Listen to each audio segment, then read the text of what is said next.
Magandang hapon mga kadungganon! Si Junrey Tingson po ang inyong host ngayong araw na ito. So, welcome po sa ating business training webinar entitled Product Packaging and Labeling. So, ngayong nandito tayo sa new normal ng ating buhay ng dulot ng COVID-19 pandemic. So, dito sa Negros Women for Tomorrow Foundation Incorporated, Project Dungganon na maihatid pa rin sa inyo ang mga non-financial services gamit ang ating mga online platforms. So, sa pagsisimula po natin, nire-request po namin ang mga branches na pakimute po na inyong mga microphones para magkakaintindihan po tayo. So, to start with, let's have our opening prayer, pambansang awit, and to be followed to our Dungganon. Amin na sa langit, basbasan mo po ang aming pagtitipon ngayon at kami bigyan ng kasiyahan sa aming mga puso sa araw na ito. Naway pagyamanin mo, Panginoon, ang aming kaisipan at damdamin at maging nakaayon sa iyong kalooban ang aming pagtitipon sa business training webinar na ito. Isa isip at isa puso nawa namin ang layunin mong dakila sa aming mga buhay at maisagawa namin ngayon ang aming mga tungkulin. Bigyan mo po kami ng sapat na lakas at katalinuhan upang maisabuhay namin ang mga matatamong kaalaman sa araw na ito. Ilagay mo po sa aming diwa at puso ang pagmamahal na hindi naghihintay ng anumang kapalit. Pagkos ay bukas palad na nagkakaloob ng anumang tulong. Basbasan niyo po ang bawat isa sa amin sa aming pag-uwi pagkatapos ng webinar na ito na kami po ay iyong iiwas sa mga balakid at manatiling ligtas. Pinapanalangin namin ang lahat ng ito sa ngalan ng iyong bugtong na anak na si Jesus. Amen. Ayaw mag-iiw, dala sa silanganan, alam ng puso, sa lilim mo'y buhay. Lupang hirang, gulatan ng mag-iiw, sa manlulupin, di ka masisigil. Sa naganak lubog sa silang at sa lalim mong bakang, naginanang tula at awit sa kulay ang minamahal. Ang isang ng watawat mo'y kalupay na nagliligid. Tuwing nag-araw na kailan pa may madilig.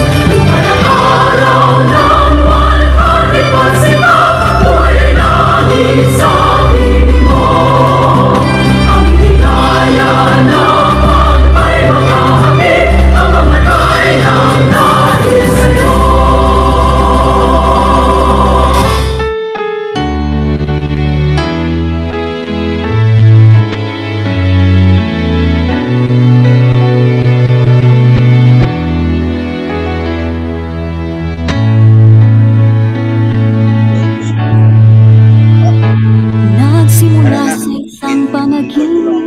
Sa Project Dungganon, napabuti at napaunlad ang aming buhay. Isa buhay ang mithiin, disiplina at sipag, pagkakaisa at pagsisikap. Aming pangako sa Diyos dahil sa Project Dungganon.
Okay, so pwede na po tayong umupo mga kadungganon.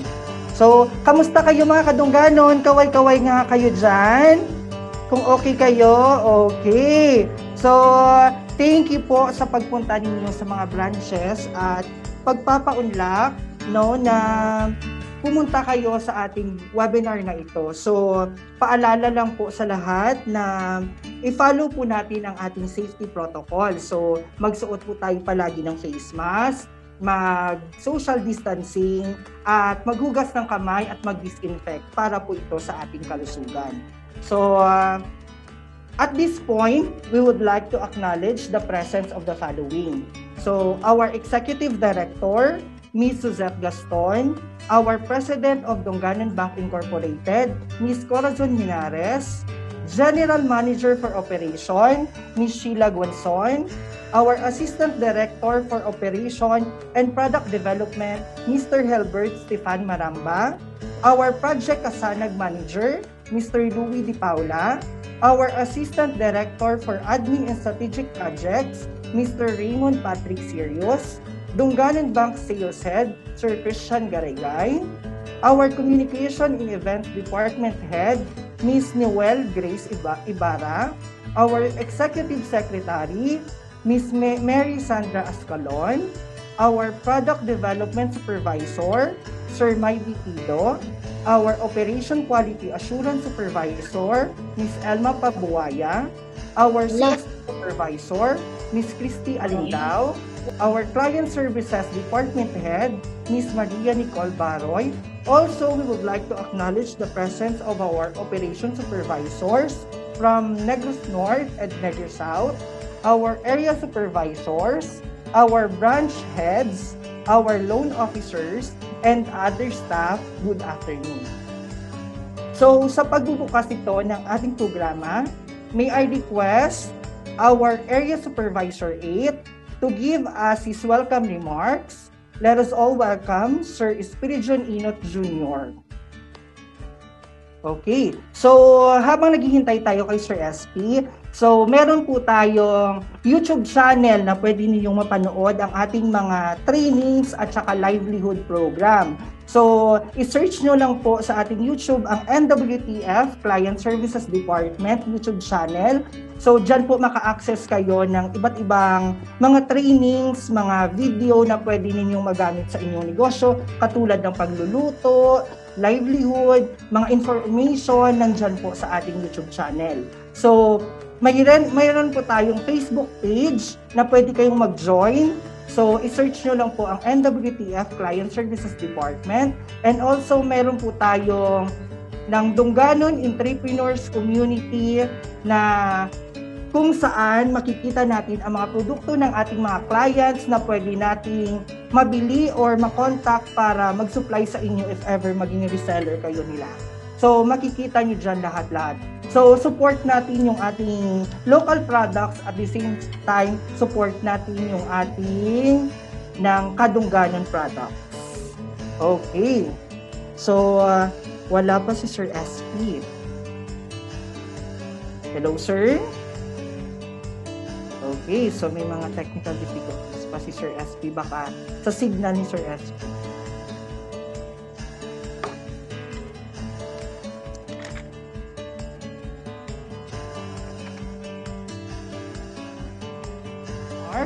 Our CSD Supervisor, let us all welcome Ms. Christy Alindao. Hello po, good afternoon po sa inyong lahat at welcome po sa ating business training on packaging and labeling for today's session. Nagpapasalamat po kami, bago po tayo magsimula, nagpapasalamat na po kami sa inyo sa inyong pagdalo, sa inyong time na pagdalo sa ating webinar sa ngayon at ina-acknowledge ko po yung ating mga branch heads, operations operation supervisors, ating mga loan officers, and most especially sa atin pong DOST na mga speakers. Maraming salamat po. At syempre sa inyo po mga minamahal naming membro, maraming salamat po sa pagdalo ninyo sa ating webinar ngayong hapon. Inaano po namin na sana po meron kayong matutunan, at for sure po hindi po kayo namin meron talaga kayong matutunan, maraming matutunan sa ating mga speakers from DOST at in behalf po sa Client Services Department, maraming salamat at welcome po sa ating webinar ngayong araw. Okay, thank you very much, Miss Christy Alindao. So, nasabi na ni Miss Christy na meron tayong guest speaker na galing sa ating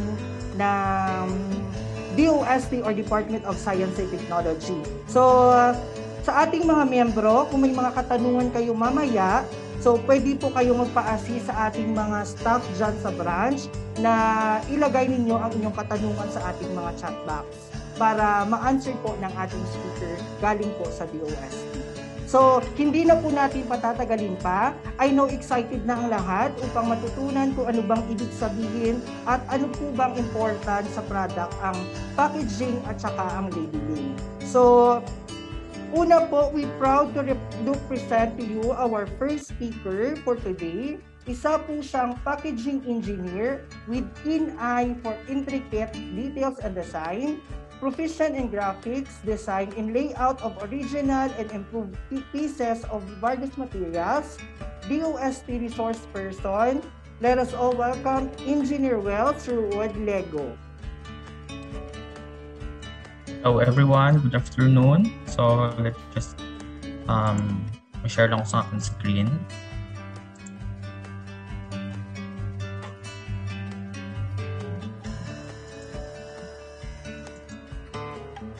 So everyone, makita nyo man? Hello? Yes, sir. Yes, makita sir. nyo man akong presentation? Yes, sir. Okay. So I'm Wells through Lego, and I'll talk about the packaging 101 or the basics of packaging and labeling.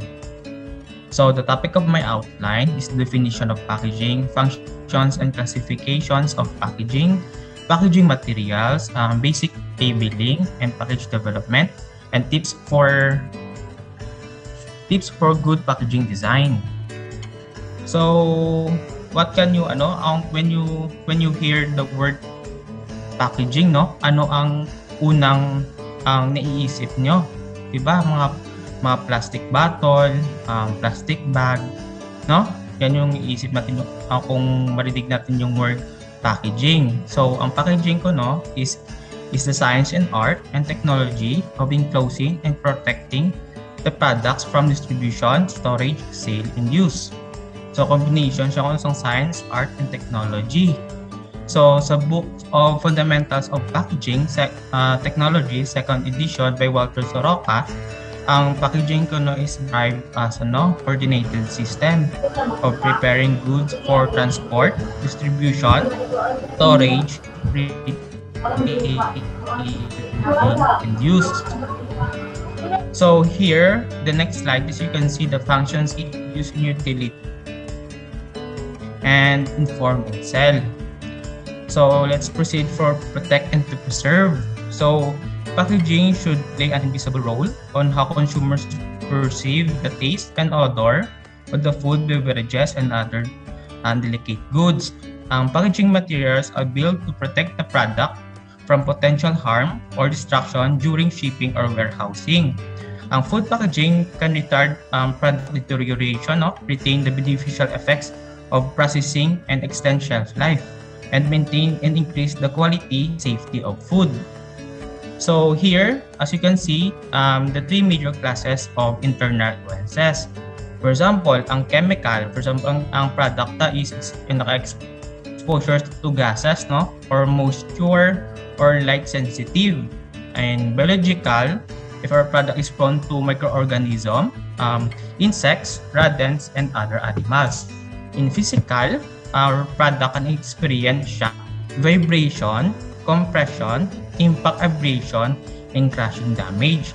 So in physical, our product usually can experience na sa manual handling nato, no? Manual handling and transportation. So in transportation, we have different kinds of transportation. No? We have land transport. Ano natin nga product for that kind of environmental hazards. So next, as you can see here in chemical, we have different kinds of colored glass bottle. So it has a purpose. It's not just the fancy coloring of the packaging, no? It has a purpose to protect the product inside. I will discuss it later naman. And in biological, example here is a vacuum packaging. So nalesen niya ang air inside for protection from microorganisms, rodents, and other animals. Sa physical naman, as you can see here, is a structural corrugated board that can protect our product during handling and transportation. No? So here is to contain and to transport, being able to physically handle a product and get it from point A to point B, the most often associated function of packaging. Convenient goods and handling, essential designing transport packaging in such a manner that it may be held, lifted, and moved and stored easily. So examples ni is ang mga returnable plastic containers naton and for cases for glass bottles. So next is to facilitate and use of utility. So packaging plays a vital role in minimizing the effort necessarily to prepare and to serve food, no? So as you can see here, now we have easy open cans, no? Noon wala pa tayong makita na easy open can. We have can opener pa. Ma-separate pa ta bumili ng can opener. And also we have here pouch with resealable caps. So that's these are just some of the innovative packaging packaging in ahon. So here also is to inform and sell. Packaging can increase sales. A uniquely shaped container or eye-catching color is an excellent way to ensure the consumer notice your product among the sea of competing products on the store shelves. So packaging also provide information to the consumer. So here is the classifications of packaging. So when we say primary packaging is the direct contact with the food. So when you see ang packaging ng direct contact sa food, it is called primary packaging. Secondary packaging is the one who is protecting the primary packaging. So it appears on the product shelf or retail sale. Ang tertiary packaging, muna siya mga transport packaging tayo usually nga ginagamit, no? Usually tertiary packaging or shipping container.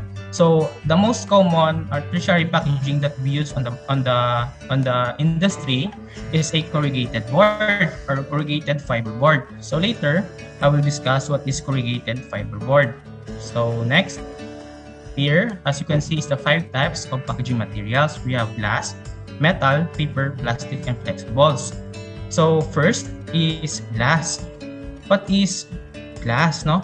Glass is a virtually inert and impermeable, making it the most stable of all packaging materials. Advantages of glass: it is odorless, chemically inert, reusable, and recyclable. Kahit ilang beses siya na ma-break, pwede pa siya gyapon ma-recycle. It is impermeable to gases and vapors as a market appeal and distinction. Disadvantages naman sa glass packaging is heavy to handle, capital intense in the manufacturing, brittle, and prone to breakage. No? So here are examples of glass packaging. We have brown bottle, no? Usually ang brown bottle makita natin to sa store na may mga beer, no? Mga beer, essential oils, and pharmaceutical products. So here I'll explain bakit ganyan yung kulay ng bottle na yan, anong purpose. So ang beer or brown glass protect light-sensitive products from losing strength or changing composition. It has UV protection, blue light protection, and safe material interaction. So glass is virtually inert and impermeable. It is the most stable of all packaging materials. Ang green bottle naman has a light protection but not as much. Since like wines or juices can be exposed to some light without ruining the flavors. We have also a clear glass bottle, ideal for products that are not light sensitive. So next is metal packaging. So metal packaging forms a barrier that is resistant to light, air, and water. It also resistant to insects and rodents. So the advantages of metal packaging, it is strong, lightweight, can be hermetically sealed, and can ideal for long shelf life. Ang disadvantages naman sa atong metal packaging, it corrodes, dented easily. So we have here types of cans. We have 3-piece can. 3-piece can consists of a body with a top and a bottom end. Ang 2-piece can naman, like mga soda natin is bottom end and the body shape from one sheet of metal by deep drawing with the second end seam to the can to close it, no? So we have also paper packaging, or the most common packaging materials used in the industry, no? So the advantages of paper packaging, it is easily available, low investment, best printing surface, and biodegradable. Ang disadvantages naman sa paper packaging natin ay it absorbs moisture, possible damage from chemicals, rodents, insects, and microorganisms. So paper packaging can easily crushed and punctured, no? So next, makita natin dito ay examples ng mga paper packaging. We have here paper, paperboard. Ang paperboard, ito po yung makita usually natin sa mga supermarket or fast food, no? Mga fast food natin na mag-take out tayo, mga food grade na mga paperboard. Also, we have different thickness ng paperboard, no? Depende man sa ating product.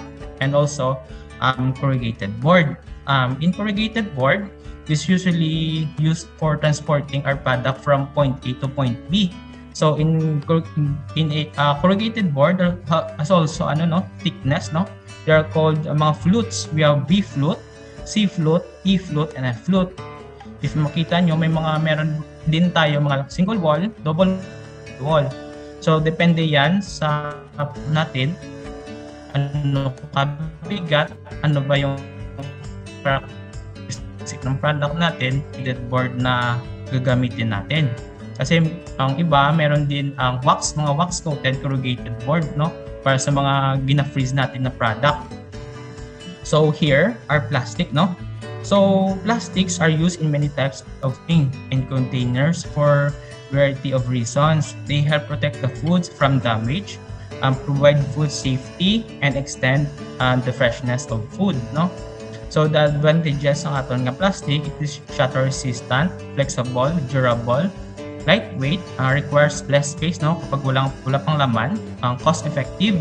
Disadvantages naman is low melting point, degradable material, mostly single use. Some plastics contain harmful chemicals. So here, this is called plastic resin code. You can see this sometimes, or if you can notice, sa mga ilalim ng mga bottled water or bottled container natin, no? So minsan understand natin, no? Kasi minsan makita din, number 2. So dalawang beses ko lang siya magamit, parang ganyan. Pero mali yun. So ang plastic resin code is the packaging materials, as well as whether it can be recycled, make it a new product, no?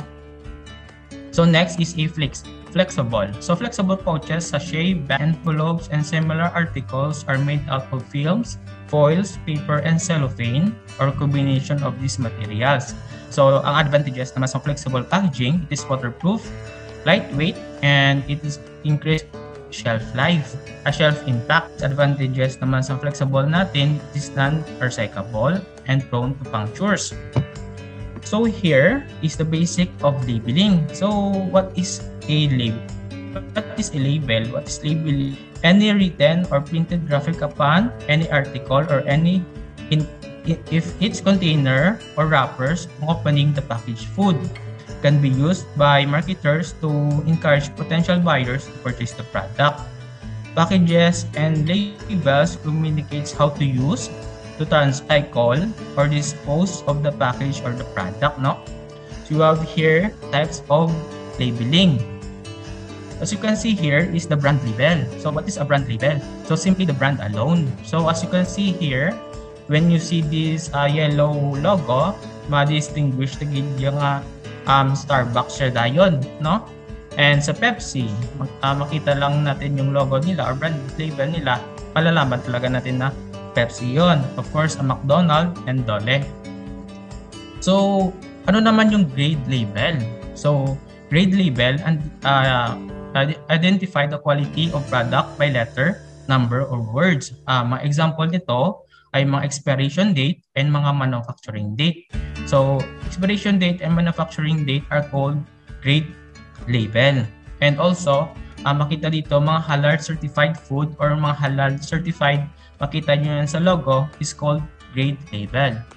So next is informative label. So any written or illustrative objective information about the use, construction, care, performance, or other features of the product. So examples naman yung mga nutrition facts natin, no?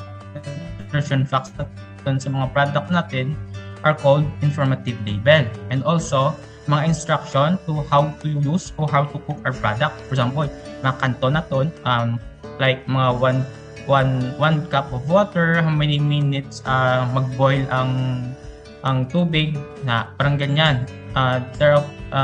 This called informative label. So here is the basic labeling formats.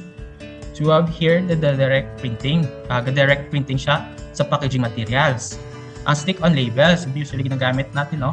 Ang mga stick-on label, stick mga adhesive, mga waterproof, stick-on labels sa mga product or packaging materials natin. Sleeve labels, no? Sleeve labels refers to a piece of paper that wraps around the object that helps you brand it without necessarily putting your product in a custom printed box.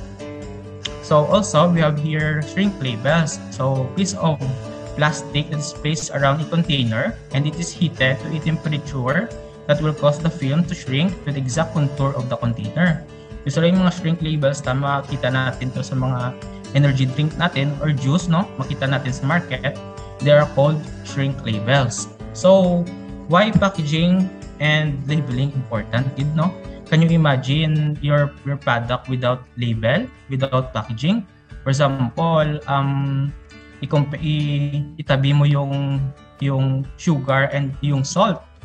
So can you distinguish which kung saan yung salt, kung saan yung sugar? Di ba? Hindi. Kung hindi natin kung hindi natin matry. So to summary, to identify the product in the market, no? To provide information about the product, packaging and labeling can use to encourage potential buyers to purchase the product.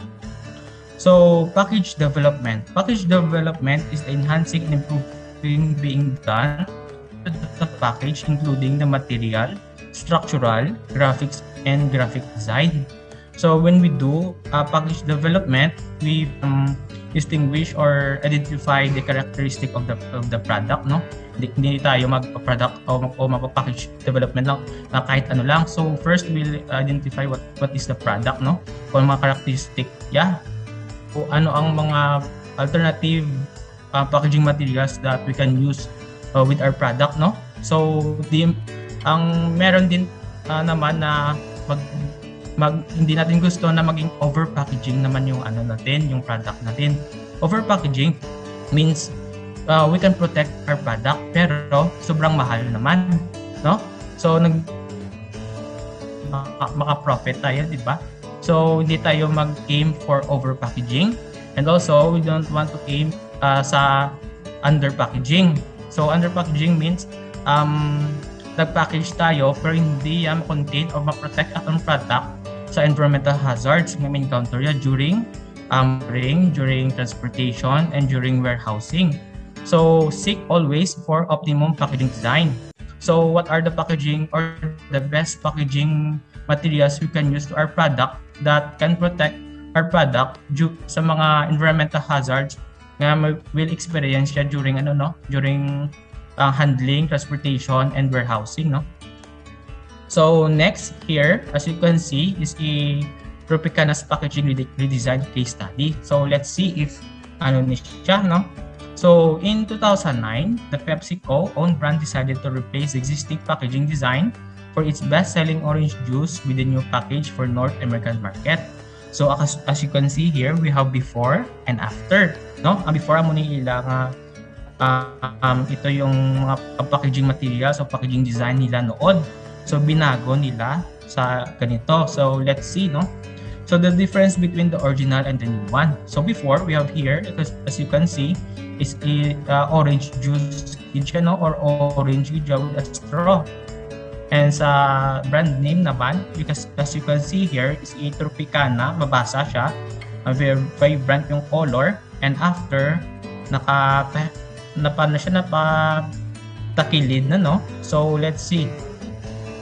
So, after criticizing, no, the sales 20% and almost lost $30 million within 2 months lang after the release ng new packaging. So, tip lang, no exactly. And if you can help design changes gradually. So, hindi tayo magbigla yung changes natin sa ating packaging design. So, baka yung consumer natin or ang consumer magtaka na, uy, ano to, bagong item naman, bagong product naman, ang ibang company naman to, di ba? So here are also a case study na naging successful naman. As you can see here is a olive water, very plain na siya. So king develop siya sang designer nga maging very attractive, no? As you can see, the new packaging design is very attractive and appealing to the eye. So the color palette vibrantly communicates ingredients of the product, reinforcing the beauty of simplicity. So another is the so very innovative man ang niya, no?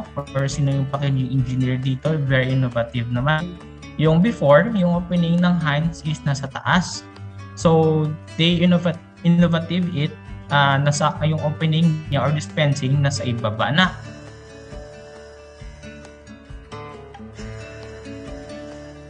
Innovative yung Heinz ketchup. So 5 tips for good packaging design. So we have here, keep it simple, no? Keep your design clear and simple. So nowadays, mga minimalistic design, no, very quite trending sa subong, no? And second is honesty, no? Honesty, as you can see here, the packaging design, the packaging, yung product nila is puno ng chocolate sa loob. Pero yung totoo pala, pagkagat, unang kagat is tinapay pa lang, no? So do not attempt to under-deliver or over-promise. Otherwise, you will be disappoint your consumer by treating them to something that does not exist, no? So honesty is the best policy, no? So also here, consider practicality. Same lang ito sa Heinz ketchup na yung dispensing features niya is nasa ibaba. So very innovative and very consumer friendly. So madali na yung ease of dispensing some product inside, no? Kasi nasa bottom na yung opening. So make it versatile. A product packaging design concept should allow for an easy introduction of a new line extension or sub-brand. So tell a story. If you have a chance na mag-develop ng packaging design ng inyong product, so make a story, tell a story, and packaging has no exemption. A product is packed and create a dynamic, engaging story about your brand. Using the packaging wave detail around your product, around your brand, an effective marketing tactic, no? Kung saan talaga ba yung origin ng product mo, kung sino ba talaga yung gumawa yan, no? So packaging ko, no, is the last message that the consumer see and the last chance to convince them to buy the product. Clarity, honesty, authenticity, and other rules described above play an important role in the package design process. So that's all, and thank you.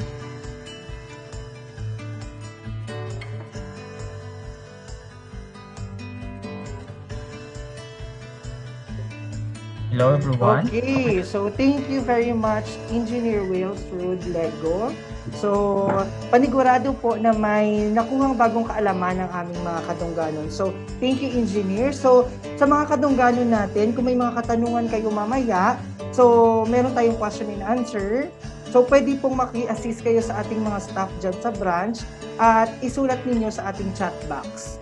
Okay, so for our second speaker, so, isa po siyang resource person and program technical team member for DOST 6 Packaging and Labeling Assistance Program, resource person on business continuity for micro, small, and medium enterprises, and DOST Science Research Specialist 2. Let's have Engineer Glady Reyes. Magandang hapon po ulit sa lahat. So, as mentioned, I will be presenting the mandatory labeling requirements in the Philippines.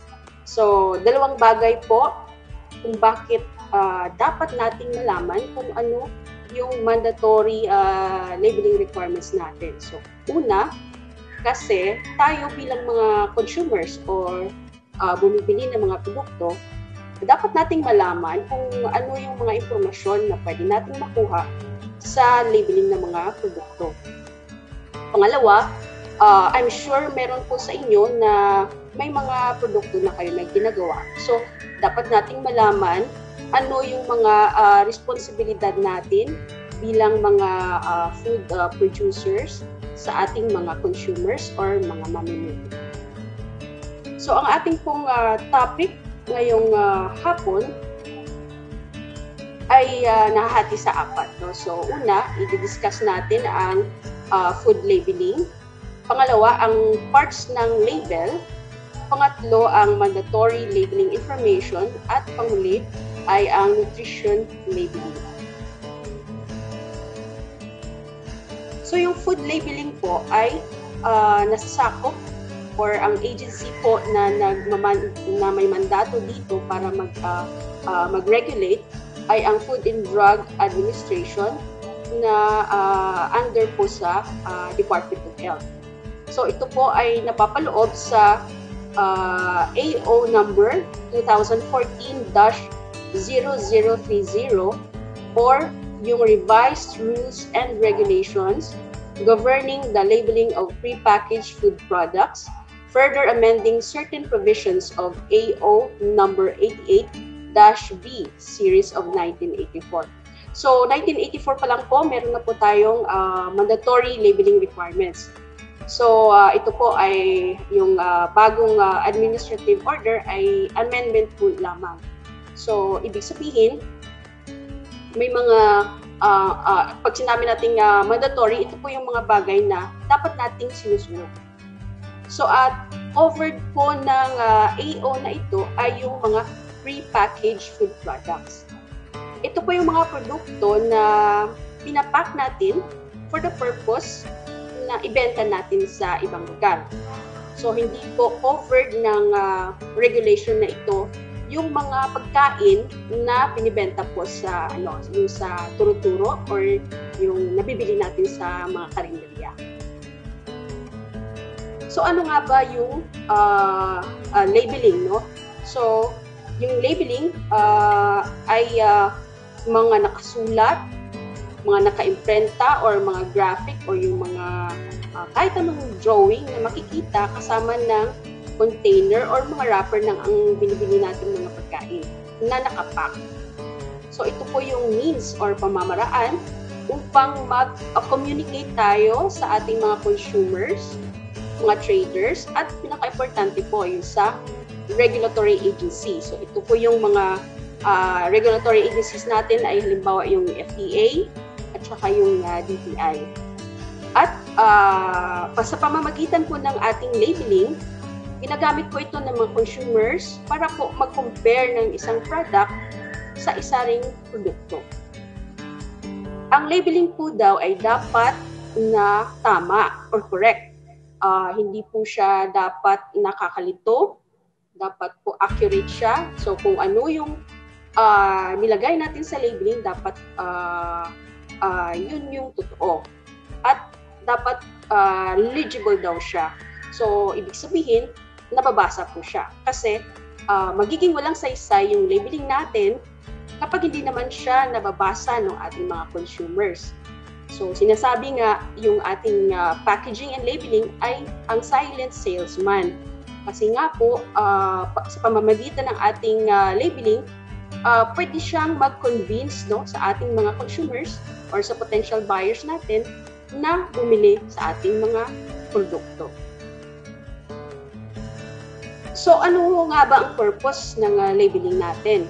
So, yung labeling natin ay nagbibigay ng impormasyon patungkol po sa ating produkto.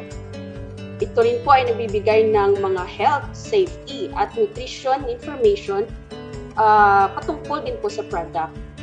At sinasabi nga natin, so ito po ay vehicle o pamamaraan, no, ng pagmamarket natin, na pwede natin i-market yung product natin, pwede natin i-promote yung product natin, at makapag-compete sa ibang mga produkto.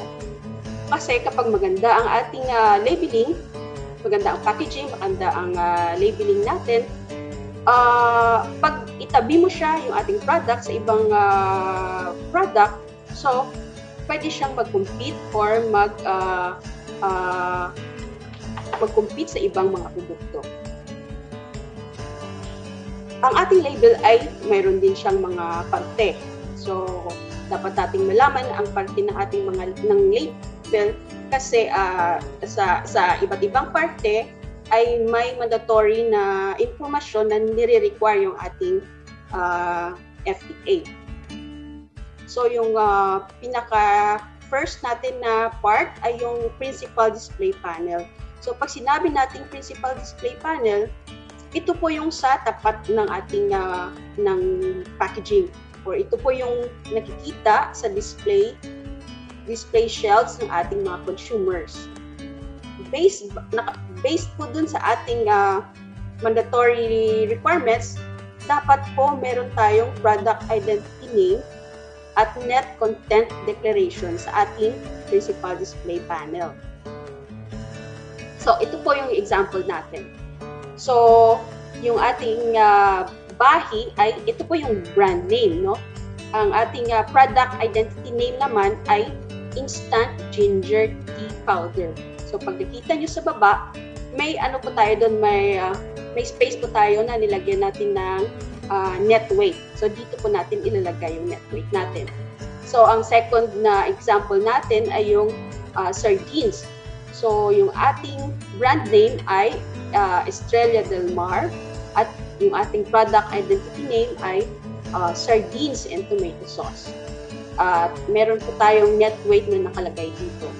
Yung pangatlo nating example ay yung brand ng Chit Chat. Yung product naman ay Crispy Pili. At meron din tayong net weight na nakalagay. Ang pangalawang parte ng ating label ay yung information panel. So, ito po yung immediately to the right ng ating principal display panel, or depende po sa ating structure or klase ng packaging. So, posible naman siyang nasa likod ng ating principal display panel. Ang mga impormasyon na dapat nakalagay dito ay ang mga sumusunod. Yung ating ingredients declaration, yung name and address of manufacturer, packer at distributor, country of origin, yung ating expiry date, yung nutrition facts, at kung meron po tayong barcode, ilagay din po natin dito sa ating information panel. So, ito po yung example natin ng Estrella Del Mar.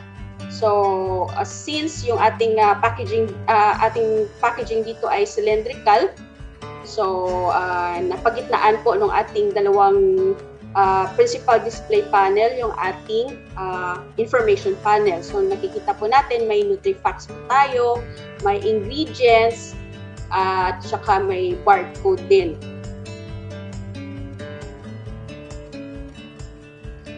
So, base po sa ating AO 2014-0030, ano po yung mga mandatory label information natin? So sinabi ko na nga kanina, yung mandatory, ibig sabihin, yun po yung mga impormasyon na dapat nakalagay sa ating mga produkto. At bilang mga consumers, hanapin din po natin yung mga impormasyon na yun sa mga binibili nating mga pre-packaged food products. So, meron po tayong 11 na mga mandatory label information. So, una po dito ay yung product identity name, yung brand name, yung ingredient declaration, yung net content, yung ating name ng and address of manufacturer, yung lot ID code, yung storage condition, yung country of origin, yung expiry date, yung food allergen declaration, at nutrition facts. So, medyo may karamihan po sila, di po ba?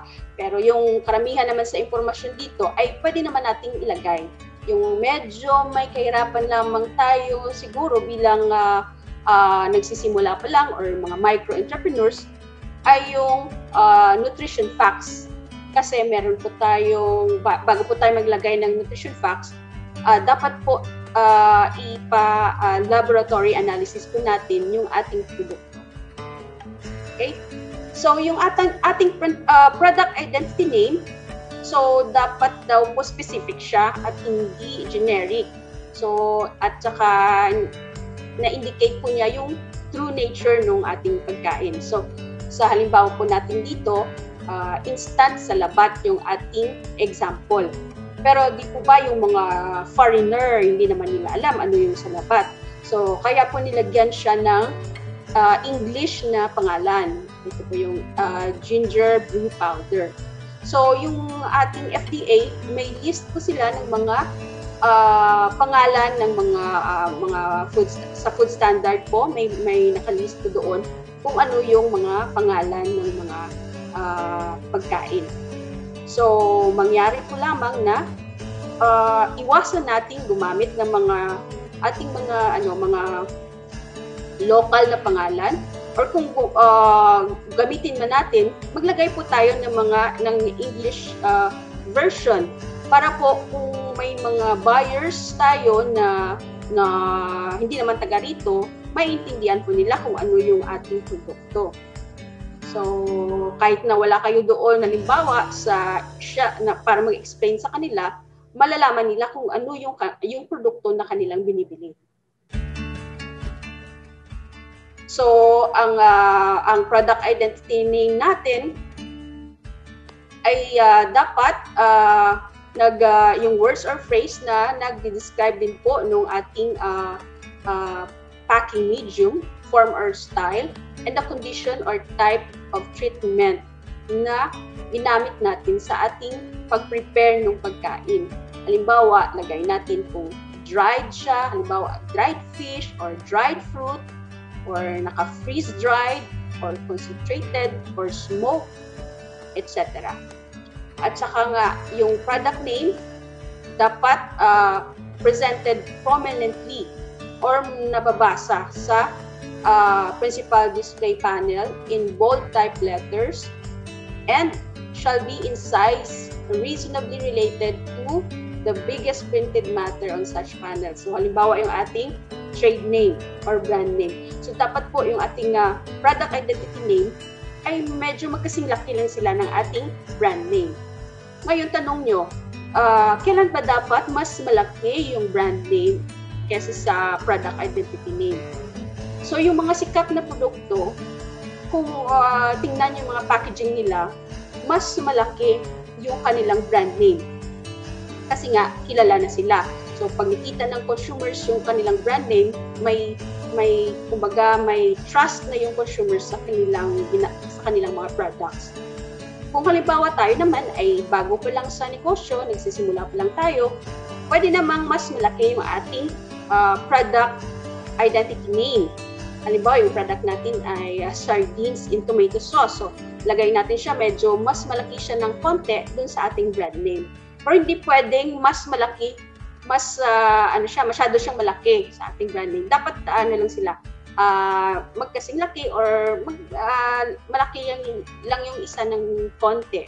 So, importante, alam natin na kung bago pa lang tayo, yung product identity name natin, ang medyo lakihan natin kasi pag naghahanap yung ating consumers, yun naman ang hanapin nila, no? Hanap sila ng sardines, so makikita nila yung product natin sa shelf, ay may sardines siya, sardines and tomato sauce. So yun po yun. So pag medyo sumikat na, lumaki na yung produkto natin, yung company natin, pwede namang lakihan na natin yung ating brand name. Okay? So yung brand name naman po, ito yung iba pa rin po yun sa ating company name. Halimbawa kayo sole proprietorship, nag-register po kayo ng company name sa DTI, iba pa rin yung brand name natin. So yung brand name, mas maganda, i-apply po natin sa Intellectual Property Office para exclusive po tayo na tayo lang po yung gumagamit ng brand name na yun. So para i-protect na rin yung brand name natin, so mas magandang kunan na natin na i-register natin siya sa IPO. Okay? Ang ingredient declaration naman, no? So ang ingredient declaration natin ay makikita sa information panel. So, ang paglista natin ng ating ingredients, dapat yung pinakamaraming ingredients hanggang sa pinakamaliit na ingredients. So, dapat pasunod po yun. So, hindi pwede na alphabetical order. So, yung order natin ay decreasing order. So, pinakamarami hanggang sa konting ingredients. So, tayo po bilang consumer, pagtingin natin sa list ng ingredients ng isang product, alam natin agad na yung nakalista doon ay yun yung pinakamarami. So halimbawa, bumili tayo ng orange juice. So nakalagay doon, halimbawa, water, sunod orange, then sugar. So, alam natin, mas marami ang tubig, sunod ay ang orange juice, then sugar.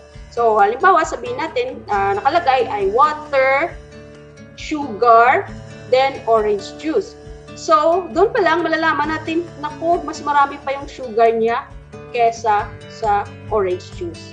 So, yun po yung purpose ng pagpapasunod doon sa ingredient declaration. Yung net content declaration naman, so ito po ay makikita natin sa principal display panel. So dapat ang unit ng ating net content ay naka-metric system. So kung solid yung ating product, so yung unit natin ay grams, kilograms, etc. Kung liquid naman, so, ang naka-volume naman siya, no? Yung unit natin. So, dapat ml or liters yung ating unit.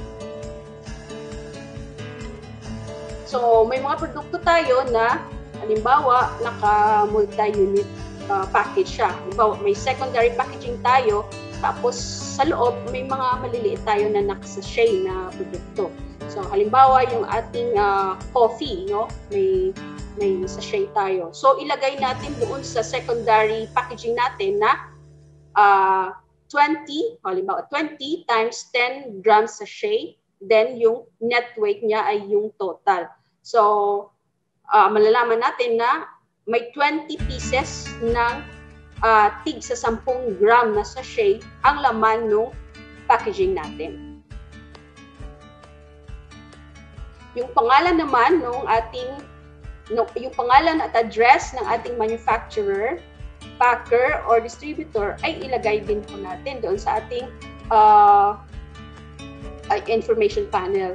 So kung iba yung nag-manufacture, tapos iba din yung nagdi-distribute, ilagay po yon doon. Pero kung same company lang naman, so isa lang ang ilagay natin na name and address. So nilagay po natin dito sa ating halimbawa, so ito manufactured by Aklan State University at saka yung address po niya. At saka yung storage condition, dapat nilalagay din po natin. So dapat printed siya na clear at mababasa ng ating consumers. So ito po yung guide ng ating buyers kung paano i-store yung produkto na hindi siya madaling masira. Kasi pag hindi natin nilagay at yung ibang buyers ay hindi naman familiar doon sa ating product, so hindi proper ang kanilang pag-store or pagtago ng ating produkto, so posibleng hindi maabot yung maximum na shelf life ng product natin, posibleng masira na yung product. So baka pwede tayong ireklamo nung buyer, no? Ireklamo tayo sa FDA kasi hindi natin nilagyan ng storage condition. Yung lot ID code naman ay yun yung parang guide natin, or kung meron na tayong barcode, so nakalagay doon yung lot ID code. Ito yung code kung kailan siya natin na manufacture or na-produce yung product at kung anong batch siya natin at kung anong batch siya. So, pag marami na tayong produkto, dapat na nating ilagay itong lot ID code. Kasi halimbawa, may contamination yung product natin at isang in a day, halimbawa sa isang araw, 2 batches yung ating pag-produce ng ating halimbawa yung ating sardines. Pero yung contamination nakita natin sa isang may nagreklamo na sumakit siya na food poison sa isang batch lang, halimbawa sa batch number 1. So gagawin natin yung lahat ng batch number 1 na produce on that day, i-pull out natin sa market kasi may contamination doon. So yung purpose ng lot ID code ay mas madali sa ating mag-trace ng ating produkto. So, hindi natin kailangang i-pull out sa market ang buong production natin sa isang araw. But yung specific na batch lang kung saan nagkaroon ng food poisoning or contamination. So, yun po yung kalagahan ng lot ID code. Yung expiry date naman, so of course, very important ang expiry date natin. So, ngayon, nilalagay natin expiry date or consume before.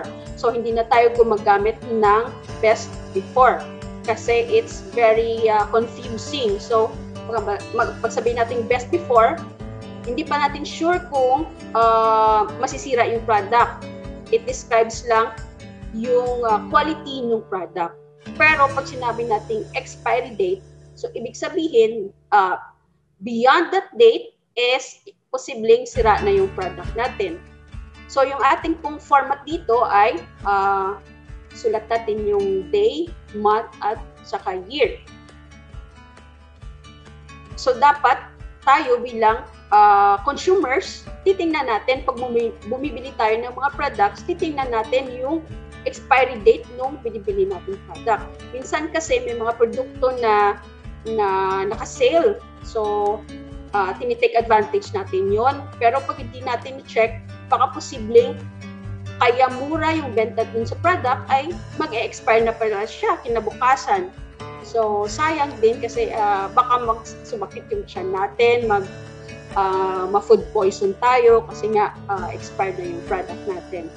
Bilang food producers naman, pag ito naman ang negosyo natin, so responsibility natin yun sa ating mga consumers na ilagay yung expiry date para alam nila kailan expected na masisira yung ating product. Okay?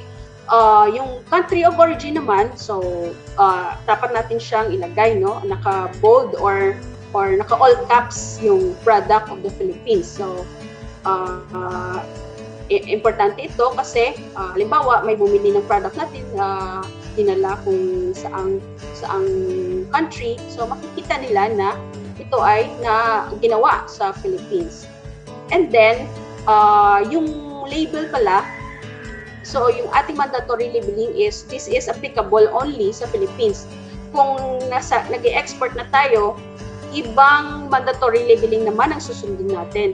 So susundin naman natin yung mandatory labeling requirements nung country kung saan natin gustong export ng ating products. So yung mga imported products naman na pumapasok sa atin, dapat ma-meet din nila yung minimum requirements ng ating mandatory labeling information. Okay, so next, yung food allergen. So, i-declare din natin ito. Baka sabihin nyo, nilagay naman natin doon sa list of ingredients natin. Pero kahit na, yung sinasabi ng ating mandatory labeling information, na dapat nating i-declare kahit na may nilagay na natin doon sa ating list of ingredients. Kasi minsan yung iba hindi nila makikita agad. Pero kung ilagay natin directly below sa list of ingredients, parang ma-remind or para may another pa sila na mababasa nila. Kasi delikado pag yung isang bumili ng ating product na allergic pala sa peanuts, then hindi niya nakita o hindi natin na-declare doon na this product contains peanuts at saka yung kinain niya, nagkaroon siya ng allergic reaction, pwede niya tayong ireklamo or i-file lang tayo ng reklamo sa FDA. So, masisira yung ating business. And, bilang consumer naman, tingnan natin ito always, pag nagbabasa tayo ng mga labels, pag nagbibili tayo ng mga prepackaged food products sa mga groceries, pag may mga allergies tayo, so unang-unang titingnan natin sa list of ingredients, then sa declaration. Kasi minsan, walang ingredients yung ating biniling products. Sa example, wala siyang ingredients ng peanuts, pero yung equipment na ginamit sa pag-produce ng specific na product na yon ay ginamit din sa pag-manufacture ng peanuts, so posibleng may contamination doon. So, ilagay natin doon or hanapin natin doon sa declaration na kung may nakalagay na manufactured in equipment that processes peanuts or whatever that food allergen may be. So, yun yung kalagahan ng ating food allergen declaration. Kasi yung mga allergic reactions ng ibang tao ay posibleng ikamatay nila. Okay? So, ang ating FDA ay may list ng mga ingredients na dapat nating i-declare. So, ito yung mga sumusunod. Yung mga cereals containing gluten, yung crustaceans and products of this, Ito yung mga shrimps, at saka eggs and egg products, fish and fish products. So, ito na yung peanuts, soybeans and products of this, yung milk and milk products, tree nut and nut products, sulfide in concentration of 10 milligrams per kilograms or more, and other ingredients that may be added by FDA sa list ng mga food allergen na dapat nating i-declare. So, tandaan po natin yan bilang food manufacturer at bilang consumers na rin ng mga consumers ng mga food products. So, ito naman po yung ating nutrition labeling. So, na-mention ko before na yung other 10, yung 10 mandatory label information na na-mention na natin or na-discuss na natin ay medyo madali lang. So, pwede na nating ilagay doon sa ating labels. Yung nutrition labeling lang, yung nagre-require ng gastos, So, kasi kailangan natin, hindi tayo pwedeng mag-declare lang na kopyahin natin. Halimbawa, the same product, yung product natin sa ibang brands, tapos kopyahin natin yung kanilang nutrition labeling or nutritional facts. So, hindi po yun pwede. So, product specific po yung ating nutrition labeling. So, dapat ipatest po siya natin sa laboratory para malaman kung ano yung nutrition na nandoon sa ating product. So yung nutrition facts portion, no, sa likod ng ating ng principal display panel or sa gilid, so ang makikita natin dito ay yung size and serving ng ating produkto.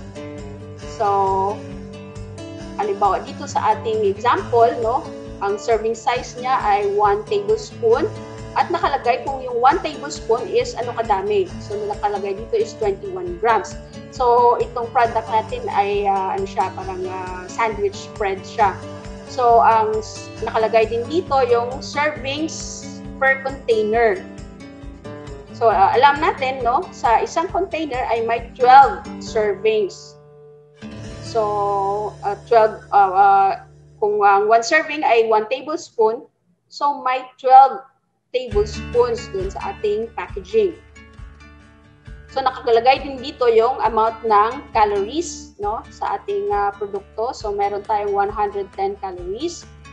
At makikita din dito yung amounts of nutrients and their percent daily values. Ito ay importante po sa ating health, no? Kailangan nating malaman. So ang basis natin dito ay yung based sa DOST FNRI, no? This is based sa males or lalaki na edad 19 to 29 years old. So, yun po yung, halimbawa, yung 21, yung servings natin na 1 tablespoon ay nakabase doon sa requirement ng 19 to 29 years old at saka yung nakalagay na percent, no, halimbawa percent daily values ay nakabase sa pangangailangan ng katawan ng lalaki na 19 to 29 years old. So ang label din natin ay naglalagay, no, kung ilang calories per gram of fat, carbohydrates at protein. So, paano natin ito i-interpret? So, halimbawa, ito sa example natin. So, calories from fat and carbs. So, yung kanyang percent daily value ay 81%. So, ibig sabihin, yung 100% ay yun yung total na kailangan ng katawan natin sa isang araw. So, pag nag-consume tayo ng 1 serving ng product na ito, 81% kaagad ng calories from fats and carbs ang na-consume natin. Pag 2 servings ang ating kinonsume, so 160+% na siya. So, ibig sabihin, sobra-sobra na siya sa kailangan ng ating katawan. So, kaya tayo ay tumataba kasi nagkukonsume tayo ng mas marami kaysa sa kailangan ng ating katawan. So, yun yung ibig sabihin doon. So, kung 81% lang siya, yung isang serving, yung balance doon, pwedeng kunin natin sa ibang kinakain natin sa isang araw. Or buwasan natin, huwag tayong mag-consume ng sobra-sobra sa kailangan ng ating katawan. So, yun yung nutrition facts, ay yun yung guide natin din kung ano karaming calories, ano karaming protein ang ating binibigay ng specific na product na ito sa atin base sa pangangailangan ng ating katawan. So, yun po yung nutrition facts. Okay? So, bakit nga ba kailangan nating bilang consumers, bakit kailangan nating basahin ang labels, no? At ang pinaka-importante ay yung nutrition facts natin. Kasi nga, no, halimbawa, may anak tayo na may allergy at iniiwasan natin yung mga ingredients na yon. So, makikita natin yun sa list of ingredients at sa allergen declaration ng ating labels. Or halimbawa, may kapatid tayo na gustong mag-diet, no? So, binabawasan niya yung kanyang fat intake for health reasons. So, nakikita natin doon sa Nutri-Facts natin or nutritional facts. So, makikita natin doon yung mga cholesterol or carbohydrates. So, yun yung mga dapat nating tingnan. At of course, no, may mga family members tayo nagda-diet at saka yung medyo matatanda, yung mga family members natin na may edad na. Siyempre, iba na rin yung kanilang dietary requirements. At isang halimbawa din, yung may mga diabetes. So, titingnan natin agad doon sa sugar nung ating nutrition sa ingredients. Tingnan natin kung may sugar at tingnan pa rin natin doon sa ating Nutrifacts, no? Tingnan natin kung ilang percent ng daily values na kailangan ng katawan natin ang kanyang sugar content. So, pag mas marami, medyo bawasan natin yung pag-consume ng specific na product na yon. So, yung magiging guide natin ay yung nutrition facts. So, bilang food producers naman, it is our responsibility to inform, no, our consumers kung ano meron doon sa product natin. Kasi nga yung pagkain natin, it nourishes the body, but kung hindi tama yung ating namang pag-prepare or hindi alam ng ating consumers at na-consume nila, posible din siyang magbigay ng masamang epekto sa ating katawan. So, that's it for our mandatory labeling requirements. So, I hope may napulot po tayong karagdagang aral or kaalaman. So, we're now ready for your questions po. Maraming salamat po.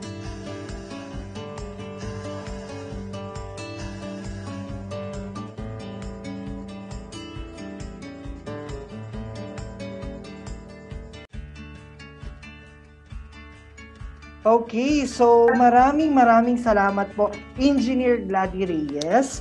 So, sa pagbabagi ng inyong kaalaman na para sa aming mga miyembro, kung ano po ba ang kahalagahan ng labeling.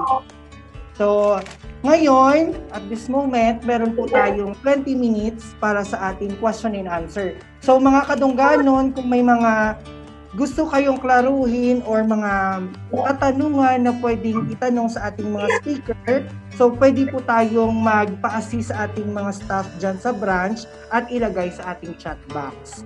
Okay, so at this point, paipakilala ko na sa inyo ang ating moderator ngayong hapon. Isa rin po siyang staff ng ating Client Services Department. So, ibibigay ko na po ang panahon na ito kay Miss Maena Samillano. Magandang hapon po sa inyong lahat. Magandang hapon din po sa ating Operations Supervisors, Area Supervisor, at sa mga branches at members na nag-participate. Magandang hapon din po sa ating guest speaker mula sa DOST, Engineer Glady at Engineer Wells. At sa ating mga branches po, kung meron pong katanungan, pakilagay sa chat box at meron pong staff na mag-a-assist sa inyo. Pwede pong magtanong sa hiligay nun. Ngayong hapon, marami po tayong natutunan. Nalaman natin ang importansya ng packaging kung saan ito po ay nagsisilbing proteksyon sa mga produktong ibinebenta po natin. Hindi lamang po yan, kundi pati na rin po kung paano natin mabebenta ang produkto na agaw pansin. Dahil ang packaging po ay ito po ang mukha ng mga produkto natin. Samantala po, ang labeling naman, ito po yung makikita nating nakasulat o naka-printed o yung mga graphic o mga pictures sa mga sisidla ng mga produkto. Importanteng tama at nakalagay ang mga wastong impormasyon dahil ito ang basihan rin ng mga customers o posibleng maging customer pa po natin. Hindi lamang po yan ang natutunan natin, marami pa pong iba. At ngayong nalaman na po natin ang pinagkaiba ng packaging at labeling, siguradong meron po kayong mga katanungan. Habang chine-check pa natin ang ating chat box, ako po muna ang magtatanong. Sir Wells, good afternoon. Hello ma'am, good afternoon. Sandali lang po sir, meron pong Enter to Bluetooth. Okay, Sir Wells, naririnig niyo po ba ako? Okay. Yes, So sir, meron po akong tanong po sa inyo. Paano po magagawa ng mga members po namin na maging unique ang kanilang packaging? So, ano po yung mga products nila ma'am? For example, ng products natin, no? mga daing po, ginamos, mga fish smoked fish, I mean. Products, no? Yes, sir. So one way to have maging tayo sa ibang competitor is sa ating mga label design, no? Maging competitive tayo sa mga label design natin. Let's design our product na very innovative and very attractive sa ating consumer and sa market, no? So of course, we'll follow and complete the mandatory labeling requirements nga ginahatag sang FDA, no? Tapos mga packaging materials man, you can also use different kinds of packaging materials, so your product will be have edge sa iba niya mga competitor. Okay, thank you po, sir. Meron pa po akong tanong, sir. Meron po bang testing method para po sa ating mga packaging materials? Yes, ma'am. We have different kinds of testing man sa every kinds of packaging materials man, no? For example, sa mga plastic naton, we have a laboratory in Iloilo that tests packaging materials ng mga tensile strength, and of course, mga abrasion, and sa mga printing surface man, we have different kinds also. We are sa Iloilo in UTM standard, no? So we have also mga testing requirements sa mga packaging materials not just plastics, of course, ang mga corrugated board man, like may mga kita for the safe stock height sa ating product, no? So, okay, sir. So, sir, ng last question po, meron po bang types ng materials meron pong marami pong materials types para sa packaging. Ano po, Sir Wills, ang pinaka-the best na materials na pwede gamitin? At ano po yung mga tips niyo po para sa mga nagsisimula pa lamang sa kanilang packaging? Okay. So, when we decide ano yung packaging materials na gagamitin natin, first, we will determine ano ba talaga yung product natin, no? So, first, I will describe ano yung product natin, anong mga characteristic ng product natin. So, for me, for example, sa mga liquid beverages or something among packaging materials, no? Mas better ang glass, gatag ang glass sang edge sa iba ng packaging materials. Of course, 100% recyclable ang glass, and of course, wala siya chemically inert, wala siya chemical sa gina-insert sa or gina-expose sa product inside, no? Pero sa is depende yan sa kung anong product natin. Okay, sir. So, sir, meron po ditong katanungan. Good afternoon. Galing po sa Hinubaan branch. Good afternoon, about po sa flexible labeling. Diin kami pwede kabakal. So, flexible packaging, siya mga SUP, no? Mga stand-up pouch natin, mga foil and mga packaging materials nga gano'n siya, may mga combination na siya. For example, diin siya subong, ma'am. I have also list of suppliers, no? Pwede ko siya sendan. So, diin siya subong sa Iloilo. Saan po ba siya ngayon? Sa Iloilo? Hinubaan po. Sa Hinubaan po siya. Hinubaan branch. So, sa Negros, we have also here, ang packaging materials na available diri sa Bacolod, no? I can also send them of copy. Just send me a email or Facebook, so I can send them a list of suppliers. Okay po, sir. Thank you po, sir. Maraming salamat din po sa opportunity. Okay. For Ma'am Glady po, meron po akong katanungan sa inyo. Magandang hapon.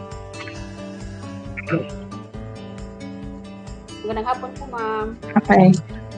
So, Ma'am Glady, ang tanong ko po, magkano po ang magagastos para po sa labeling? Yung labeling naman po ay kung mga information lang yung na-mention natin na 10 ay libre naman po yun. No? So, alam na po ng mga producers natin yun. Kailangan lang po natin siyang isaayos pag nag-design tayo. Yung ating yung shelf life pag nag-apply tayo sa FDA na product registration ay dapat nire-require nila na undergo sa laboratory analysis yung shelf life. Medyo may kamahalan yun, siguro mga 20,000.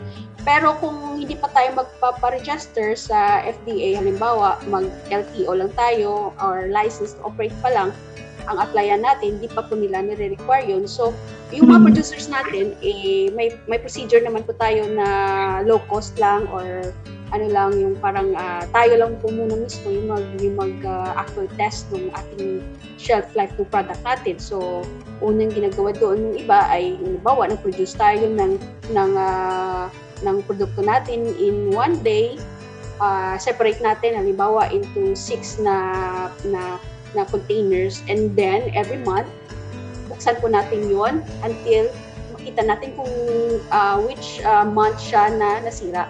So doon basihan natin yung shelf life ng ating product. Yung shelf life naman ay maraming din factors, no, kung paano po natin prepare yung pagkain. Nagsunod ba tayo sa food safety? Malinis ba yung pagkaka-prepare natin ng pagkain? And of course, yung ating packaging, no? Yung packaging material na ginamit natin, na protect ba niya yung product natin? So, maraming factors din yun. So, mag-undergo tayo ng shelf life testing kung final na yung ating, yung pa-test na laboratory, kung final na yung ating formulation ng product natin, at saka yung ating ginagamit na packaging material ay final na rin. Kumbaga, yun na yung i-ano natin sa market. Ang isa pa na, as I mentioned, kung license to operate pa lang yung applyan or nagbebenta pa lang tayo, not necessarily na ipatest natin yun. Kasi dalawa yung applyan natin sa FDA, license to operate, ibig sabihin dun sa facility. And another one, yung ating product registration, iba naman yun, doon medyo stricto na yung FDA. So, kailangan may laboratory analysis na yung ating shelf life. At as I mentioned, no, pwede yung process natin doon ay low cost na po, ma'am. So, yung isa naman, yung nutritional analysis, depende sa product, nagre-range siya mga around 7,000. 7,000 per product siya. So, available din po yung test sa laboratory ng DOST sa Iloilo lang. So, hindi natin kailangan magpunta sa Manila or kung saan pa. So, pwede na rin namin i-facilitate dito sa Bacolod office. So, kami na yung papadala ng ating sample sa Iloilo. Dito na rin pwedeng bayaran para nakakatipid po tayo. Hindi na po natin kailangan bumiyahe at sa safety na rin natin. No? Hindi natin kailangan pumunta sa Iloilo para dalhin yung ating produkto. So, balikan ko yung nutritional facts, no, is around 7,000. Depende sa ating produkto. At the same din nung sa ating shelf life testing, dapat final na yung ating product before tayo magpa-analyze for nutritional facts. So, hindi pwedeng nagpa-nutritional facts ka and then the following month, ibahin mo yung formulation ng iyong product. So, hindi pwedeng ganon. Dapat final na yung ating formulation. Kasi, once lang, pag final na yung ating formulation, once lang po tayo nutritional analysis ng product natin, and magagamit na po natin yun for the whole time na the same formulation yung product na ating ibibenta. So, halimbawa, sabihin natin, medyo mataas yung 7,000 for a startup, no? Or nagsisimula pa lang. Pero if you consider na for the whole time na ibibenta mo yung product mo, the same formulation, minsan ka lang mag-patest. So, kumbaga, nagbenta ka ng ilang libo. So, parang maliit na yon yung ating nutritional facts na cost. So, again, yun yung medyo magastos lang, yung nutritional facts. All the rest na information ay pwede na nating, wala na tayong gastos doon. And we also provide, no, DOST provides assistance sa ating mga micro-entrepreneurs, no? Pwede kaming magbigay sa inyo ng libreng label design. Si Engineer Wellswood, yung ating designer. So, pwede kami mag-provide sa inyo ng libreng label design. So, bibigyan namin kayo ng halimbawa 300 pieces na labels. At saka kung ating packaging materials ay available naman sa amin sa regional office, pwede rin kaming magbigay ng the same number of, halimbawa, stand-up pouch. Meron kaming mayroon kaming stock ng stand-up pouch sa regional office. So, pwede kaming magbigay sa inyo ng libre na packaging material. Yun po yung assistance namin sa ating mga micro-entrepreneurs. But, unfortunately, yung nutritional analysis ay hindi namin pwedeng ilibre. Yun lang po, ma'am, ang hindi namin pwedeng ilibre po sa ating mga micro-entrepreneurs. Wow, thank you po. So, sa ating mga members na narinig nyo po, sa mga merong interesado na mga clients namin, willing po mag-assist si DOST regarding po dun sa ating labeling. Meron pong question dito mula po sa Hinubaan branch. Yung business ko po ay chicharon at nakalagay po sa transparent plastic. Saan po banda pwedeng lagyan ng label? Salamat po. At saan po pwedeng magpalagay ng label?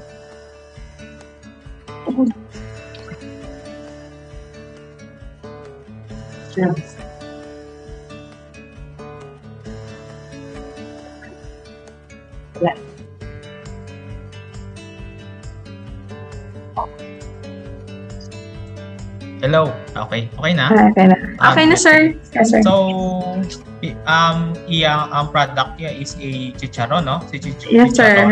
Chicharon. Using a transparent plastic. So, we can provide them or guide them sa mga mandatory labeling requirements and labeling kung ano man na yung needed, you know. So, pwede niya na nasa front lang yung yung label niya, no? Sa front ng iyang plastic. So, make sure nga iyali mag-follow sa mandatory labeling requirements no? Mga net weight, for example, mga net weight, expiration date, manufacturing date, and so on and so forth. So, he or she can use stick-on labels. You can man that no, sa mga printing press, no? You can print that in mga printing press diri locally. May mga printing press naman dito sa aton sa Bacolod or Iloilo man, no?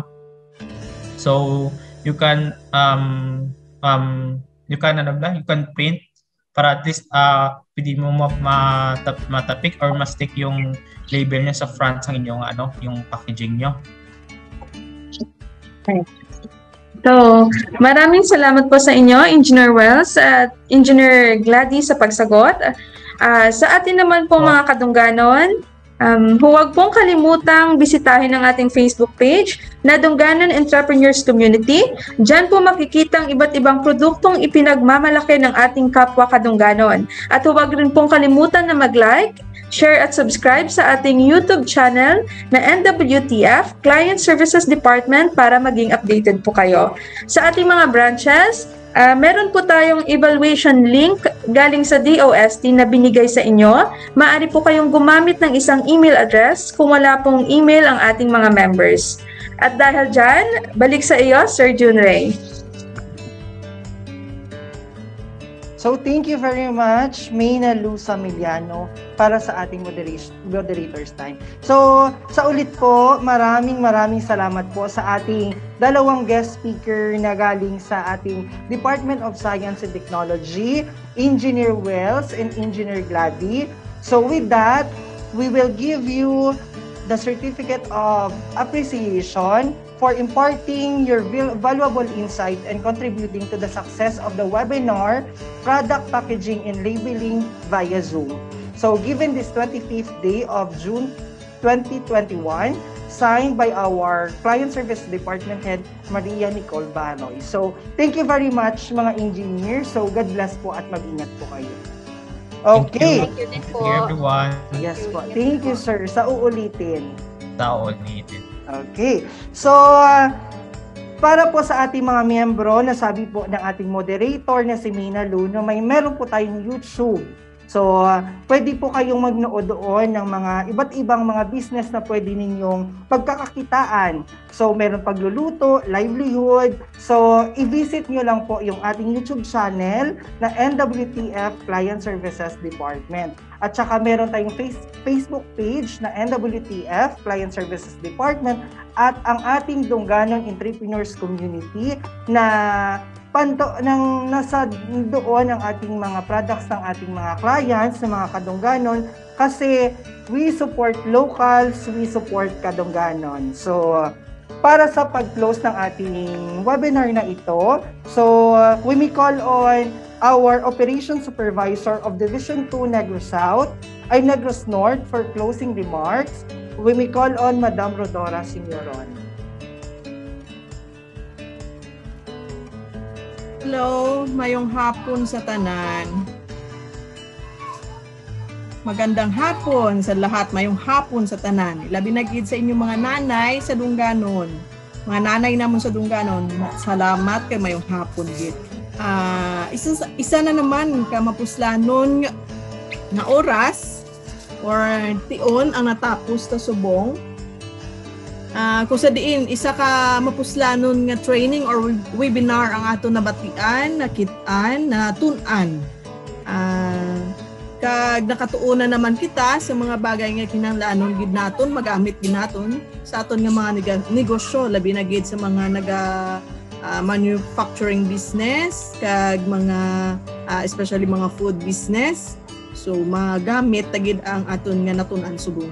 Kag gabay pa ini nga training magpabilin sa aton nga mga huna-huna sa aton nga pag hindi lang sa dira lang sa office kundi paglakat naton pagpauli naton mapabilin sa atong mga memorya kag madala gid naton sa pagpauli naton kag magamit tagid sa aton nga mga tagsa-tagsa ka negosyo o kung sa mga nagaplano pa sa lain naman nga negosyo sa diin nga ma-apply naton ini nga mga tips o kung ini nga mga natun-an naton subong. Ginapasalamatan taman ang aton nga mga speakers sa pag-share sa ilang mga knowledge para sa sini nga product training and labeling training webinar.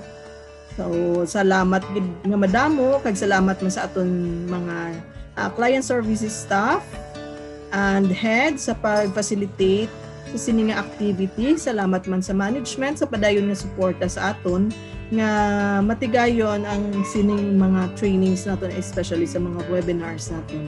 Kag sa tanan nga nag-contribute nga nangin successful ang aton activity sining nga hapon ay labi na gid sa inyo mga nanay. Salamat sa inyo nga sang tiyempo, paghatag sang tiyempo kag sa inyong effort sa pagtambong sa sining nga webinar. We know nga makadbuli gid ini kag sa gihapon ang Dungganon padayon sa pagsuporta kung ano pagid ang aton nga ano pagid ang pwede nga makadugang sa aton nga business, aton nga mga negosyo. Paano pagid ta makadugang sa aton nga mga kita. Okay, sa aton nga pagpauli karon sa gihapon halong gid kita sa gihapon kag sa aton nga pagpadayon sa aton nga mga negosyo.